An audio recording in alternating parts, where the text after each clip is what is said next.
না, এটা আমি মানছি, আপনার কথাটা আমরা যেদিকে দেখছি আমি মানছি। আজকের থেকে ইনশাল্লাহ একদম পুরাটা হয়ে যাবে। ওটা হইলে আমরা 4টার দিকে বন্ধ করে দিব। মাহে রমজান উপলক্ষে চট্টগ্রামে ভোক্তা সংরক্ষণ অধিদপ্তর অভিযান চালিয়েছে।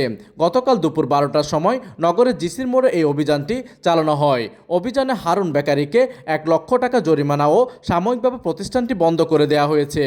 দোকানের ভেতরে হাজার হাজার তেলাপোকা ও ইঁদুরের বিষটা পাওয়ায় এই জরিমানা করা হয়। আমরা প্রথমে যে প্রতিষ্ঠানটাতে গিয়েছি প্রচুর পরিমাণ তেলাপোকা এবং অস্বাস্থ্যকর পরিবেশ এবং তাদের চরম অবহেলা আমাদের কাছে পরিলক্ষিত হয়েছে। ইঁদুরের বিশ্বাস সহ আমরা দেখতে পেয়েছি। আমরা সেই প্রতিষ্ঠানটাকে 1 লক্ষ টাকা অর্থদণ্ড করে আমরা সাময়িকভাবে বন্ধ করেছি। অন্যদিকে অনুমোদন ছাড়া দই উৎপাদনের কারণে মেরিডিয়ান হোটেলকে 40,000 টাকা জরিমানা করা হয়েছে। এদিকে কামাল জেনারেল স্টোরকে বিভিন্ন পণ্যর গায়ে বিএসটিআই এর সিল না পাওয়ায় ও বিভিন্ন বিদেশি পণ্য নকল ব্র্যান্ড পাওয়ায় তাদেরকে 80,000 টাকা জরিমানা করা হয়। অভিযানে নেতৃত্ব দেন ভোক্তা সংরক্ষণ অধিদপ্তরের পরিচালক মোহাম্মদ ফয়জুল্লাহ। থেকে ইনশাল্লাহ একদম পুরাটা হয়ে যাবে। ওটা হইলে আমরা 4টার দিকে বন্ধ করে দিব, যেন না আসে আর কি। তো সতর্ক হয়ে গেলাম আর কি।